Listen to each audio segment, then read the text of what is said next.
नमस्कार, आप देख रहे हैं न्यू दिल्ली पोस्ट। आपके साथ मैं हूं अभिषेक। भाषा पर विवाद, ये सोचकर भी रूह कांप जाती है।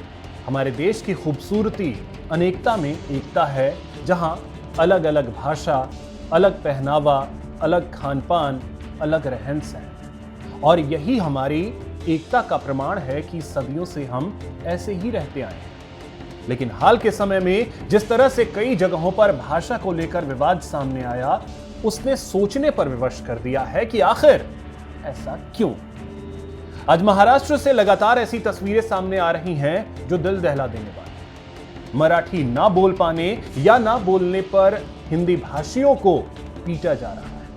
ये दर्दनाक और खौफनाक है। और अब तो ऐसा है कि लोग अपनी जान भी ले लेते हैं। एक किशोर ने अपनी जान ली। जिस तरह का व्यवहार उसके साथ हुआ, हिंदी कल्याण में भाषा को लेकर छिड़े इस विवाद ने एक जान ले ली है। बताया जा रहा है कि इस विवाद में एक मराठी भाषी युवक की जान चली। पुलिस के अनुसार 19 वर्षीय युवक ने फांसी लगाकर कथित तौर पर आत्महत्या की। मृतक अर्णव के पिता ने पुलिस को बताया है कि उनके बेटे ने उनसे पहले बताया था कि भाषा विवाद को लेकर उनके बेटे का कथित तौर पर कुछ छात्रों से झगड़ा हुआ था। उस झगड़े के बाद ही उनके बेटे ने यह कदम उठाया।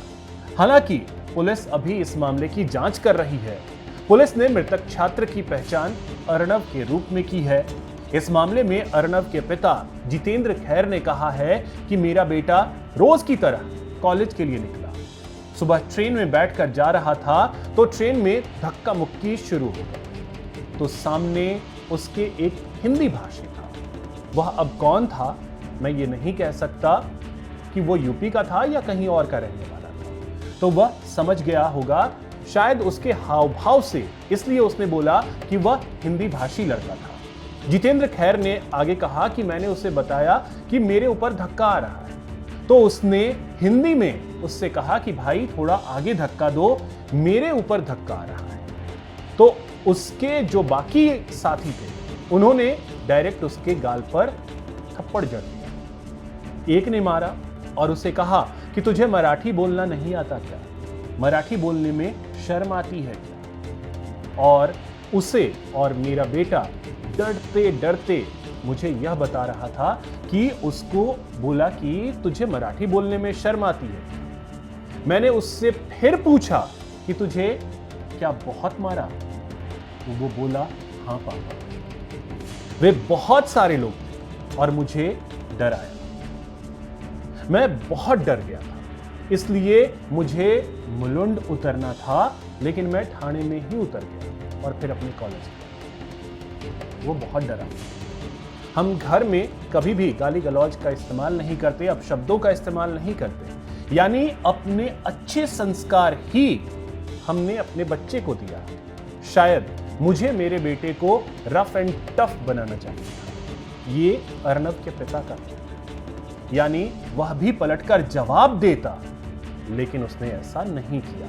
वह अपनी मम्मी से बोल रहा था कि मुझे बात को बढ़ाना नहीं था, इसलिए मैं चुपचाप वहां से निकला और मैं ठाणे में उतरा और ठाणे से उतरकर फिर मुलुंड के कॉलेज गया। उन्होंने कहा कि हमने अपने कोलसेवाड़ी पुलिस में शिकायत की है और हमें भरोसा है कि इन्वेस्टिगेशन सही तरीके से होगी। इस मामले की जांच कर रही पुलिस के अनुसार यह पूरा मामला भाषा को लेकर हुआ विवाद है। पुलिस अधिकारी ने बताया है कि अर्णव खैर के पिता ने पुलिस स्टेशन में आकर बताया कि एक दिन पहले ही अर्णव का ट्रेन में चढ़ने पर कुछ लड़कों से विवाद हो गया था।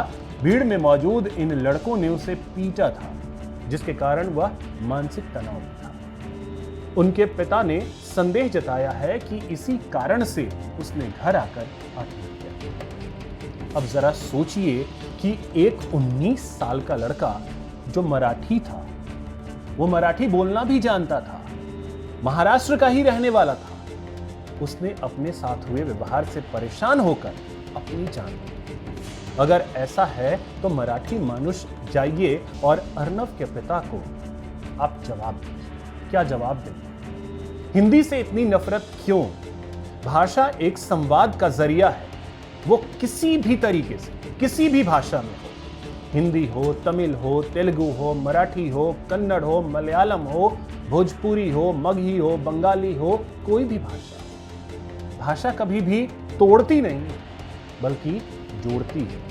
बाकी आपकी क्या राय है, कमेंट के जरिए जरूर बताइएगा। हमारे चैनल को सब्सक्राइब कीजिए, वीडियो को अधिक से अधिक शेयर कीजिए, लाइक कीजिए। जय हिंद, जय भारत।